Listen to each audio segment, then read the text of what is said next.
All right, Constable, I'll deal with this. Sir? Now, gentlemen, I am Inspector Martin of the Norfolk Constabulary, and this is a restricted area. Now, your names, please. I'm Dr. John Watson, and this is Mr. Sherlock Holmes. Mr. Holmes? But this is astonishing. The crime was only committed at 3 this morning. How in the world did you hear about it so quick? We didn't hear about it. We anticipated it and came in the hope of preventing it. How did Mrs. Cubitt meet her death? Mrs. Cubitt? Mrs. Cubitt is still alive. Still alive? Oh, thank God. Well, then what crime has taken place here? First, sir, are you acting for the lady? No, for her husband. He's extremely concerned for Mrs. Cubitt's safety. Well, Mr. Holmes, I'm sorry to have to inform you that it's your client who's been murdered by his wife.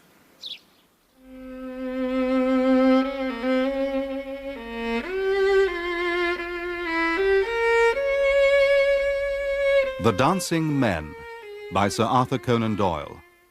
Dramatized for radio by Bert Coules. With Clive Medicine as Sherlock Holmes and Michael Williams as Dr. John Watson. And featuring Christopher Good as Hilton Cubitt and Diana Hunter as Elsie Cubitt. The Dancing Men.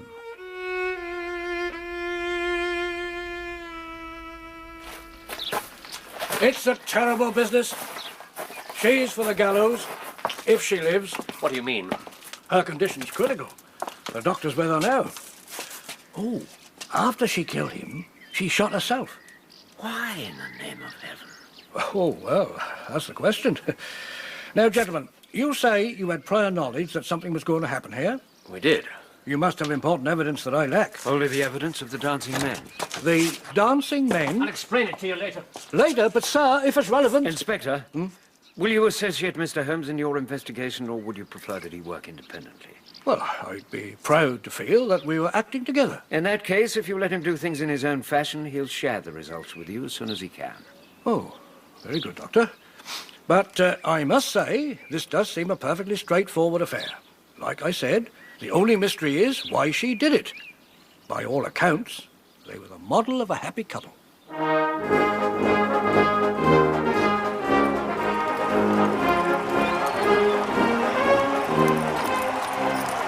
Oh, Hilton, this is wonderful. Yes, isn't it? Imagine ruling over a country for 60 years. Have you ever had a king that long? I don't think so. No, I'm sure of it. And they say that women are the weaker sex. Will we be able to see her from here? We certainly should. The whole thing's just amazing. Don't you have anything like this at home? This is my home now, Hilton. I've told you. Of course. Forgive me, Miss Patrick. What? What's so funny? You are Mr. Cubitt. Why won't you call me Elsie? It wouldn't be proper. After 4 whole weeks? Then when would it be proper? 4 months? 4 years? Well... Come on, Hilton. What does your English etiquette say? When can you call me Elsie? Exactly how serious are Mrs. Cubitt's injuries? According to the doctor, the bullet's still lodged in the front part of her brain. He's telegraphed to London for a specialist surgeon. If the operation's successful, when will she be able to talk? Perhaps never. There's a strong chance she'll be affected mentally. Damn. How was Mr. Cubitt shot, Inspector? Straight through the heart, Where were the bodies? in the study. In what positions? He was face up in the centre of the room. She was crouching near the window. Yes. Where was the weapon lying? Midway between them. Then why have you assumed it was the lady who fired? Why not her husband? She had powder burns on her forehead where the gun was fired at very close range. There were none on him. Indeed. So, he was face up and she was crouching. Who found them, Inspector? Oh, the maid Saunders and Mrs. King, the cook. Do you want to examine the room now, Mr. Holmes? No, not yet. I want to talk to the staff. Oh, look at that one. He looks just like your friend, the Reverend. And he waddles the same way. Look. Wah, wah, wah, wah. Oh, Miss Cubitt, you can't know how refreshing it is to meet someone who doesn't weigh every word before she speaks it. And you can't know how much I've enjoyed these last weeks. How about you, Hilton? Have you enjoyed your holiday in the big city? Oh, yes. Good. That's good. My dear, Yes, Hilton? What's wrong? I'm afraid you'll think me an old fool. I believe that's very unlikely. But why don't you ask me a question, Hilton? Then you'll find out for sure. I was woken up by an explosion. An explosion? You mean a gunshot? Well, obviously that's what it was, sir, but it did seem extremely loud. In the stillness of the house. Yes, perhaps. Well, carry on, Mrs. King. And then, as I was getting out of bed, there was another one. Another explosion? Well, yes. I thought perhaps that one was further away. Yes. Did you hear them too, Saunders? Yes, sir. Just like Mrs. King says. And then we went downstairs together. The hall was full of smoke and the smell. Smell? Oh, the gunpowder. How did you know which room your master and mistress were in? Well, the study door was open, sir, and the candle was burning on the table. I see. Did you go in, or did you stay in the doorway? Oh, well, we went in, sir. The master was lying there, not moving, and the mistress, all covered in blood. It was horrible to see. It must have been a terrible experience for both of you. I'd never seen a dead person before, sir. Was Mrs. Never. Cubitt unconscious when you found her? Mrs. King? I realise that this is painful for you, but it's essential that you tell me everything. When you went into the study, was Mrs. Cubitt still conscious? Yes, sir, she was. Did she say anything or make any effort to speak? Well, it's my belief she was trying to say something, sir, but it was beyond her strength. Of all the bad luck. Holmes. Mr. Holmes, sir. Hush, girl. No, Mrs. King, please. What do you want to say, Saunders? Well, begging your pardon, sir. But what they're saying, that my mistress killed the master, well, it just can't be true, sir. She couldn't do it. She wouldn't, not in 1,000 years. You must believe that.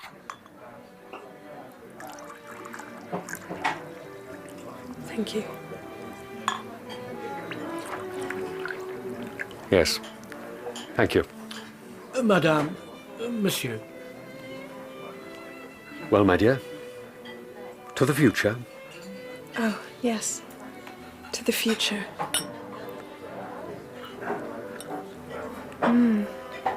That's very good. Thank you, Hilton. I've never had a better excuse to drink champagne. Nor I. Elsie, my dear, forgive me, but is everything all right? I'm the one who should be asking for forgiveness. I'm spoiling this beautiful dinner. What's wrong? May I help? Hilton, there's something I want to say to you. Go on. I've had some very disagreeable associations in my life. I want to forget all about them. The past is very painful to me. My dear, If you take me, Hilton, if if you take me, you'll take a woman who has nothing that she need be personally ashamed of. But you'll have to take my word for it. Promise me you won't ever ask about anything that has happened before we met. If you can't promise, if that's too hard, then go back to your Norfolk and leave me here alone. I've booked the carriage for 10:30 tomorrow morning. We don't want to be late at the registry office. Thank you. Thank you. Now, let's have some more champagne. The windows in the study, were they open? There's only one, Mr. Holmes. It was closed and fastened. You can confirm that, Mrs. King? Yes, sir. You said that the hall was full of smoke. When you left your bedrooms, did you smell the gunpowder straight away, or not until you arrived downstairs? Oh, straight away, Mr. Holmes, sir. Yes, sir, that's the truth. As soon as I came out, it hit me. Ah, a significant detail, Inspector. I commend it to your attention. And this is Mrs. King, our cook. Mrs. King, Ma'am? it's going to take me a while to get used to that. Yes, ma'am. Mrs. King's steak and kidney pudding is unequalled in the county. I love steak and kidney pudding. I hope there's someone here who's good at letting out dresses. Oh, that would be Saunders, ma'am. This is Saunders, my dear. The housemaid. Hello, Saunders. Ma'am. Are you really good with a needle? Well, that's not for me to say, ma'am. Oh, come on. Don't be modest. Mrs. King? Best I've ever seen, ma'am. Well, bring me some of your work after dinner tonight, Saunders. I'd like to see it. Ma'am? If I'm going to be a proper English lady, I'm going to need a lady's maid. Now, aren't I? Oh, yes, ma'am. Thank you, ma'am. Good. Thank you all for your wonderful welcome. I'm going to be very happy here. There. 2 cartridges fired, you see? Yes, indeed. And it was lying... Exactly, here. Here. Ah, yes. Yeah. Doctor? At least there's a good chance it was painless. Death was instantaneous. It's likely. According to the local doctor, the bullet struck him in the chest, he collapsed backwards and fell as you see him. Yes, I'd agree with that. The bullet's still in his body, Holmes. And the bullet that injured the lady is still in her brain. That's correct. So, 2 shots fired and 2 bullets accounted for. Exactly. Then how do you explain the bullet that struck the edge of the window here? By George, however did you see that? Because I looked for it.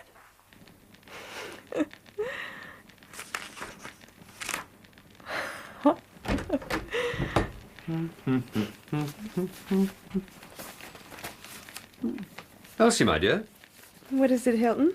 a letter for you. For me? From Chicago. Here you are. Thank you.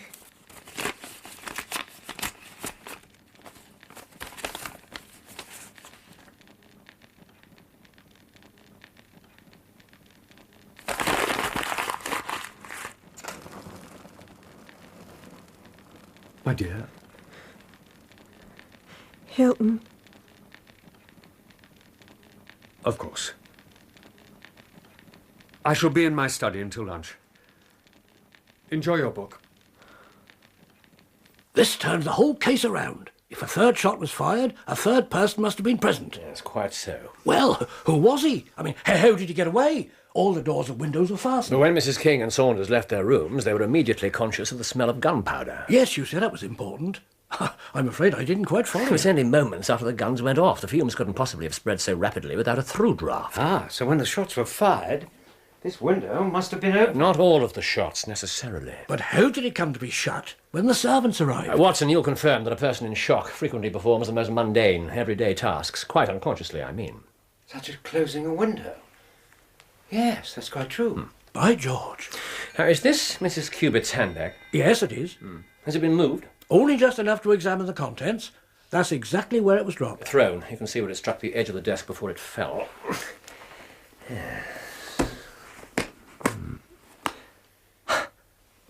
Fascinating. What's in it? Good heavens. How much, Inspector? 20 £50 notes, gentlemen. Gracious me. £1,000. A singular lady. Oh, Hilton. Oh, my dear.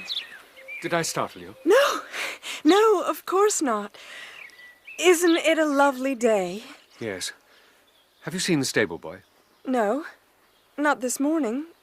Why? I want to give him a piece of my mind. Young Tearaway's been chalking damn silly pictures on one of the windowsills. Pictures? What sort of pictures? Holmes, this 3rd gunshot. Huh? How is it that Mrs. King and Saunders didn't hear it? They did. Mr. Holmes? Watson, Mrs. King's testimony, if you would. Yes, here we are. I was woken by an explosion, and you said an explosion, you mean a gunshot? Well, obviously, that's what it was, sir.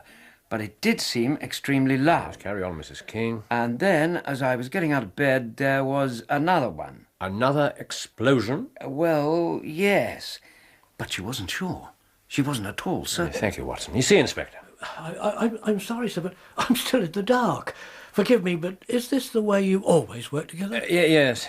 The important point is exactly what Mrs. King was uncertain about. She could hardly have been in doubt that there was a second sound. It was the nature of it that made her hesitate. I thought perhaps that one, that's the second one, was further away. It wasn't further away. It simply wasn't as loud as the first. An explosion followed by an ordinary gunshot. But of course it wasn't an explosion. It was two guns going off simultaneously. By George! Well, it explains everything. Gentlemen, I don't know what to say. This is wonderful. Yeah. I rather think we've exhausted all this room can teach us. Let's see what fresh evidence the garden has to offer. Look at that. And to think I wasn't going to check out here at all. It's never wise to accept the first conclusion that presents itself. What can you read from the footmarks? Let us see. Yes, a man, tall but not heavy, is probably not old. Now, yes, he approaches very cautiously. Yes, is it the right window? It is. Yes, stands here for some little time, and then, runs off. Now.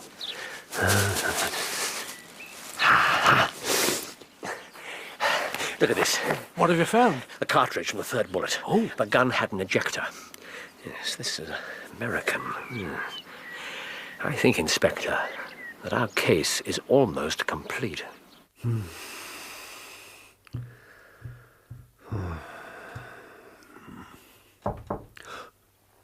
Beg pardon, sir. May I speak to you? Of course, child. Come in. Thank you, sir. What is it? It's the mistress, sir. We're all really worried about her, sir. Yes, Saunders, so am I. Forgive me, but is she ill, sir? Should we send for Dr. Cartwright? No, Saunders, I don't think that a doctor can help. Isn't there anything we can do? Yes. Yes, I believe there is. Tell Arthur I shall want the trap first thing in the morning. I'm going to London. Inspector, there are several points that I've not been able to explain to you yet. You said something about dancing men. Now that I've got so far, I'd best proceed on my own lines and clear the whole matter up once and for all. Oh, just as you wish, Mr. Holmes. So long as we get our man. Doctor? Heck. Well, we shall. Yes, I have all the threads in my hand. Oh, that's good enough for me. Now, first of all, there's an inn or an hotel in the neighbourhood known as Elridge's. Yeah. Oh, I'm sorry, sir. No, there isn't. Not that I've ever heard of. There must be. Assemble the staff. I've lived here all my life, sir. There's no such inn. I'm sorry, gentlemen. There's old Ted Elridge. Ted Elridge? Who's he? Why, he's a farmer, sir. That's right. Though Lord knows he's not so active these days. I haven't heard word of him in a 12-month or more. Is it a lonely farm? Oh, very lonely, sir. Perhaps they haven't heard of what happened here during the night. Oh, maybe not, sir. Saunders, I want to send a note there. Tell the stable boy to saddle up.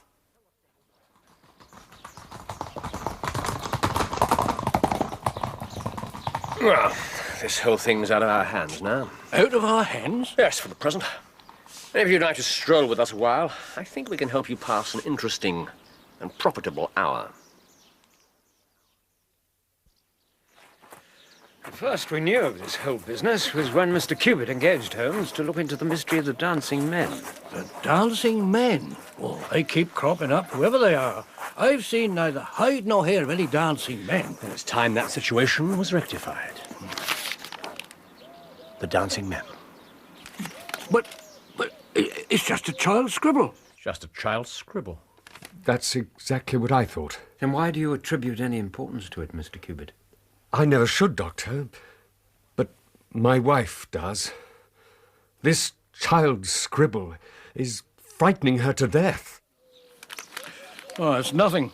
String of matchstick men. Was this sent to Mrs. Cubitt? Yes, it was the second manifestation. Second? What was the first? They were chalked on a windowsill. It must have been done during the night. What did you do? Had them washed off. I thought nothing of it, until I just happened to mention them to Elsie. Whatever's the matter, my dear? You're sure, Hilton? You're sure that's what they were? Of course I'm sure.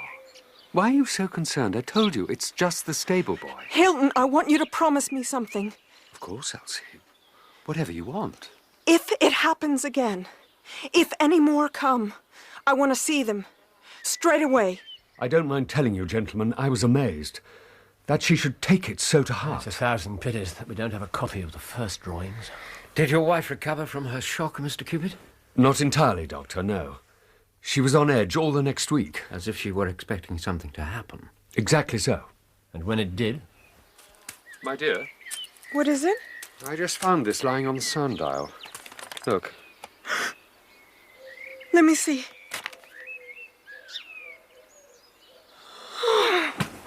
She fainted? Just from the sight of this? That doesn't sound like the woman the staff have described to me. Quite. Level-headed, independent and strong was Mr. Cupid's own assessment. So you can understand his anxiety. That was yesterday morning, gentlemen. Since then, she's looked like a woman in a dream. I swear there's terror lurking in her eyes. Did you consider going to the police? They'd have laughed at me. But I know that you won't laugh at me. You'll tell me what to do. I'm not what you'd call rich, Mr. Holmes, but I'd spend my last copper to shield my wife from danger. Don't you think that your best plan would be to make a direct appeal to your wife? To ask her to share her secret with you? A promise is a promise, Mr. Holmes. If Elsie wanted to tell me, she would. It's not for me to force her confidence, but I'm justified in taking my own line. And I will. Then I'll help you. With all my heart. What did you do? Well, it was obvious that these hieroglyphics had a meaning, but this one sample was so short that I could do nothing. We told Mr. Cupid to come back here. With instructions, presumably, to make a copy of any fresh dancing men messages. I take it we can call them messages. Exactly so, Inspector. How long did you have to wait? A fortnight? I tell you, gentlemen, this business is killing my wife by inches. It's as much as flesh and blood can stand. Take this, Mr. Cupid. Thank you, Doctor.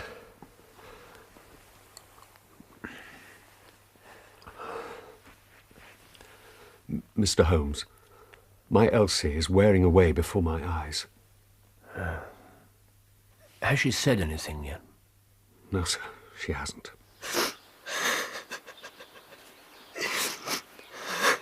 Elsie? Elsie, where are you? Oh, there you are. Why are you sitting all by yourself? Hello, Hilton.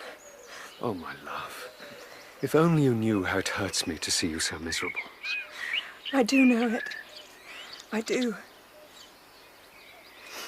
Hilton, My dear, your family... It's a very ancient one, isn't it? it is. The name goes back centuries. Centuries.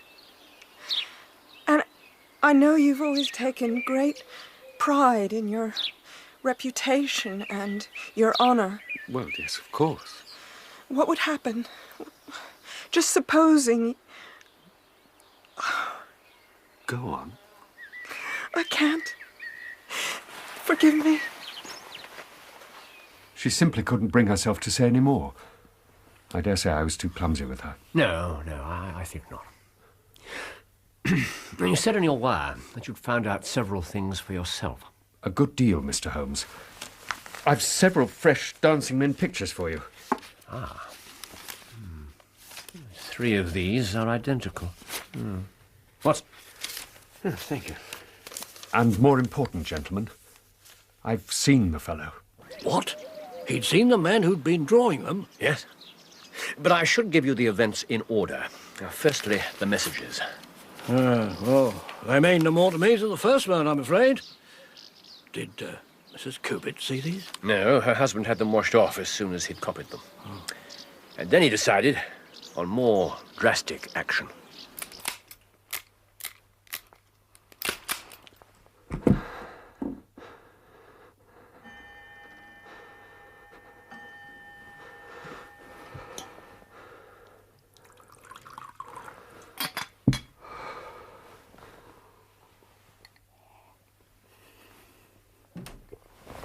Who's there? Hilton! Oh, Elsie. Good God, you shouldn't sneak round like that. What are you doing up at this hour? I couldn't sleep. Come to bed. Not until I've discovered who's doing this to you. I've told you. It's just some sort of stupid joke, that's all. Some sort of joke. A practical joke. You shouldn't take any notice. I can't believe you know what you're saying. Hilton, if it really annoys you, why don't we go away somewhere? What? We could travel. A holiday. Good things happen on holidays. Be driven out of our own house. What is it? What's wrong? Come to bed. We'll talk about it in the morning. What did you see? Elsie, let go of me. Come to bed. Please. Let go, I say. There's someone out there. No! There's no one! Hilton, don't! He's gone. It sounds to me that she was more concerned about this stranger's safety than her husband's. This is beginning to look rather sordid. I'm afraid that Mr. Cubitt was of the same opinion, Inspector. Well, it wouldn't be the first time. Anyway, now you had a lot more of these figures. Did that help at all? What's this? Up. The leg. Yes, if these symbols are purely arbitrary, it may well be impossible to solve, but yes, if they're systematic... What? Just a straightforward substitution code? One man equals one letter. One letter, exactly, yes, exactly. Why are some of them upside down? Probably because it would be difficult otherwise to find 26 variations. I mean, once you've exhausted arms up, down, or bent and legs the same, well, there's not much left. True enough. Yes, I'm more concerned at the moment with why some of them appear to be carrying flags. Well, I suppose it could have been just another variation, like being upside down. But I don't imagine it was that simple. As it turned out, Inspector, yes, it was. Yes, there. The arm... there. Holmes, for goodness sake, have a break. Come and eat some. Yes, soon. Yes. Oh! Whatever's the matter? Oh, what's become of my brain? Look. You see? There, and there, and there, and there. I don't follow. The flags. Each flag marks the end of a word. Oh, I should have seen that hours ago. After that, it was simple. Simple? Well, comparatively speaking. I'm familiar with at least 160 different forms of secret writing, but this one was new to me. Well, I can't imagine how you'd even begin. Well, everything hinges on the fact that E is the most common letter in the English alphabet. You'd expect to find it most often in any message, even a short one. Now, after E, the order's not so well marked. Though speaking roughly, it's T-A-O-I-N-S and H that come next. Oh, by It George. helped that the lady's name was Elsie. We had 3 messages with E blank blank blank E as their final word. And so you got the L, the S, and the I. Well, what about the rest? Well, naturally, the more letters I got, the easier it became.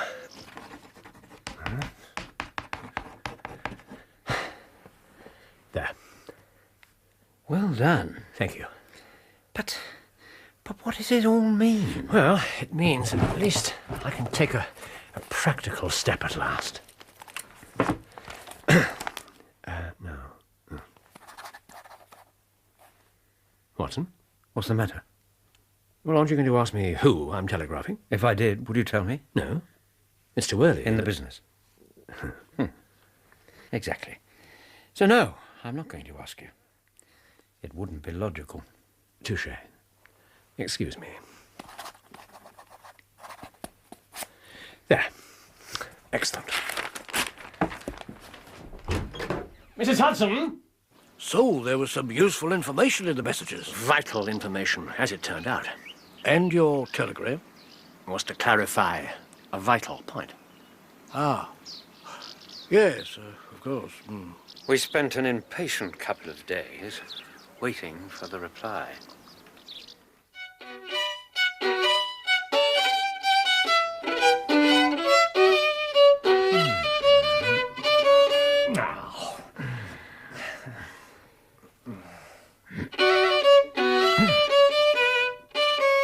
Damn!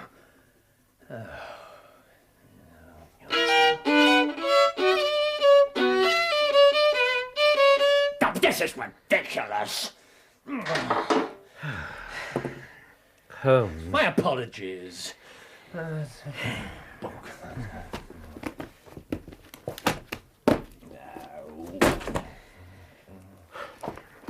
Holmes? What do you think of The Empty House? What? As a title. The Empty House. I don't like it. Ah, do you have a better suggestion? Ah. Damn. Who was it? Butcher's boy, late delivery. Ah. Book. Look, perhaps we should go there. Yes, we're... To Norfolk, of course. This telegram you're waiting for, is it really so crucial? To blunder in without all the facts could be as dangerous as doing nothing at all. I wasn't suggesting we should blunder anyway. More dangerous. Then we've no option but to wait. None. Why hasn't he replied? I might be in a better position to answer that if I knew who he is. Watson, your patience puts me to shame. A drink? Yes, thank you. Enforced inactivity gives the opportunity for reflection and contemplation. It's a valuable thing and should be welcomed with joy. Really? So the theory says. Here. Yes, thank you. To patience. Yes, I'll drink to that. Another theory says that patience is always rewarded. Do you believe it? Yes.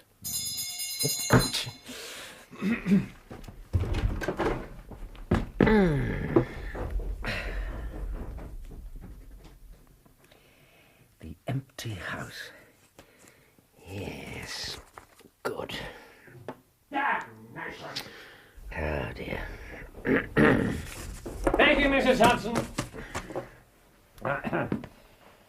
Not your reply? No, just some letters. Yeah, this one's from Norfolk. Ah. From Mr. Cubitt. More dancing men. Yes, thank you. Found this morning on the pedestal of the sundial. Elsie. Any new letters? None that aren't obvious from their context.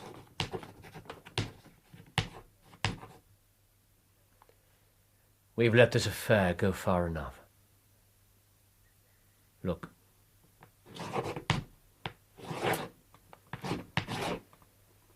Dear God. The last train here had just gone. No, we came on the first available one this morning. And the rest you know. Well, not really, Mr. Holmes. What are these messages? What's this whole affair about? Did you get an answer to your telegram? Yes, as we were leaving. Yes, I think we should go back inside. It's nearly time. You understand, Saunders? Yes, sir. Excellent. Off you go. Very good, sir. One last thing. Mr. Holmes? You were quite correct. Your mistress is entirely blameless in this whole affair. Thank you, sir. That'll be all. Gentlemen. Very well. Watson, you asked the doctor to remain upstairs with his patient. I did. And everybody else is safely out of the way. I think we're all set. There's a man coming up the path. Oh, yes. Striding along as cool as you like. As if the place belonged to him. Yes, well, Inspector, you'll need your handcuffs. Right. Yes, very good. Now, leave the talking to me. Now, I think we should take our positions behind the door. Now, silence. In here, if you please, sir. Thank you. Sir? I suggest you remain exactly where you are. Just put out your wrists nice and slow. No! No, sir. I don't believe you're going just yet. It's hardly polite. Excellent. Gentlemen, may I present Mr. Abe Slaney of the city of Chicago? And just who the hell are you? Unfortunately for you, I'm a close friend of Wilson Hargreave of the New York Police Department. God damn the man. Yes, I thought that name might mean something to you. Commissioner Hargreave has a high opinion of you, Slaney. The most dangerous crook In Chicago, no less. Well, gentlemen, you seem to have the drop on me good and proper. But I'm here at Mrs. Hilton Cubitt's invitation. Now, don't tell me she helped to set this trap. Mrs. Hilton Cubitt was seriously injured last night and is fighting for her life. No, take it back. Say she's not hurt. She was found badly wounded by the side of her dead husband. This is a trick. It's nothing but lies. Why should we lie to you, Slaney? If she's hurt that bad, then who wrote this? What do you think you're doing? Take it easy, copper. I'm not going anywhere. Huh? Who wrote it? I did. You think I'm a fool? No one but us knows the secret. What one man can invent, another man can discover. Lies. All lies. No, sir. The truth. Am here Abe Slaney. At Elridge's. Come, Elsie! Come, Elsie! Come, Elsie! Well, if I shot the man, he had his shot at me first, and there's no murder in that. But if you think I could have hurt that woman, then you don't know either me or her. I tell you, there was never a man in this world loved a woman more. You've a damn strange way of showing it. Who was this Englishman that he should come between us? She was pledged to me years ago. I had first right to her. I was only claiming my own. A woman is not a piece of property, sir. You've brought about the death of a noble and honourable man and driven his wife to despair. That's your record in this business, Mr. Abe Slaney. And you'll answer for it to the law. If Elsie dies, I don't care what becomes of me. And what if the lady lives? The best case you can make for yourself is the absolute truth. Are you aware that Mrs. Cubitt was suspected of the murder of her husband? No! The very least you owe to her is to make it clear that she was in no way responsible. Tell us exactly what happened here and why.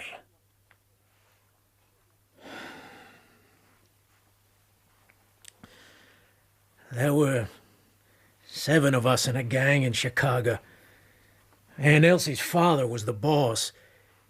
He was a clever man. It was him who invented that code that would pass as a child's scrawl, unless you happen to have the key to it. And Elsie learned it from him. Oh, she had his brains even when she was little.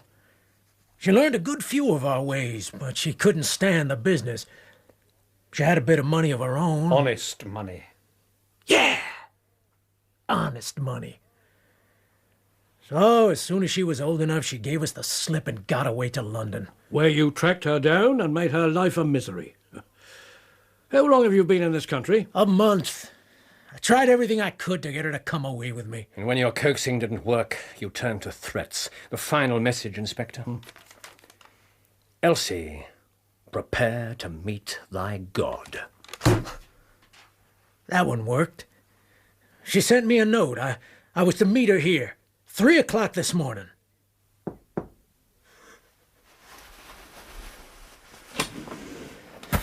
Oh, Elsie. Abe, It's good to see you again. you've got to leave me alone. What? When you said to come here... Are you mad? You couldn't have thought I'd run away with you. Elsie, I love you. Doesn't that mean anything? And I love my husband. My husband, Abe. Now look, What the hell is that? it's money. All I've got. Take it and go. You think you can pay me off like some servant? Please save. Put it away, damn you! No. I'll do it for you. There. Now go and get dressed. You're coming with me. No. You want to? You know you do. Don't you remember how good it was? Let go. What's going on? Elsie, Hilton. I asked you a question. Now, don't do anything stupid, old So man. this is him, the man you've been exchanging messages with behind my back. No, it's not anything like that. Don't try to shield him, madam. Help Hide your own please. guilt. Put away the gun. Listen to me. I've listened to you quite enough. Look here, mister. I don't want to use this. Abe, no. Keep back, Elsie. Abe, wait. Oh.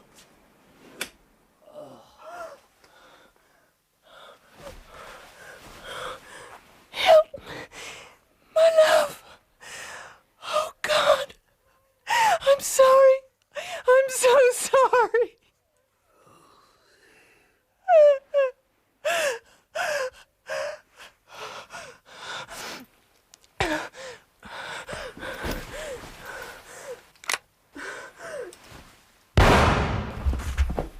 The only part of what had happened here that was obvious to all. In her grief and her shame, the woman you claim to love tried to take her own life. Take him away, Inspector. With pleasure. Come on, you. Can I see her first? No one can see her. The least disturbance could be fatal. Mr. Holmes? Inspector? If I ever again have an important case, I hope I'll also have the good fortune to have you by my side. Come on, Slaney. Gentlemen.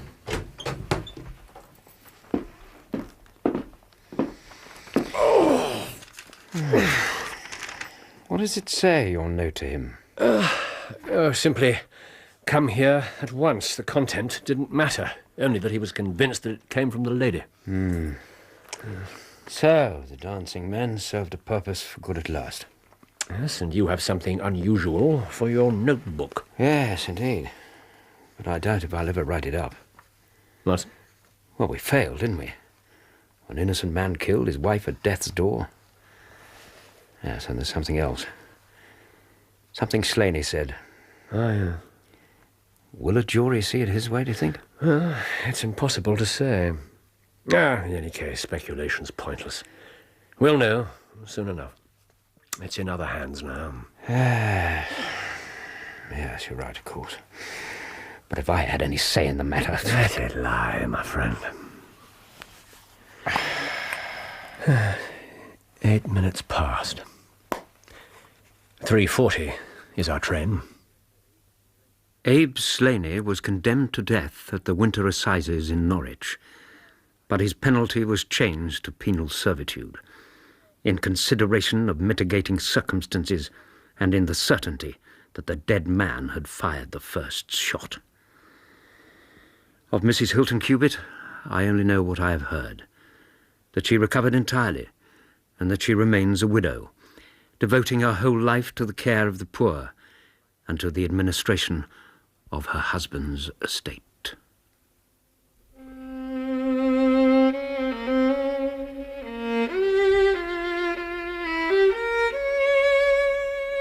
In The Dancing Men, Sherlock Holmes was played by Clive Merrison and Dr. Watson by Michael Williams, with Christopher Good as Hilton Cubitt, Diana Hunter as Elsie Cubitt, and John Geracio as Abe Slaney.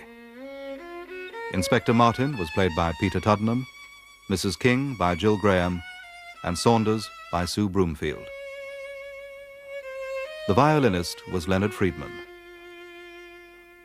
The Dancing Men was dramatized for radio by Bert Coules and directed by Patrick Rayner.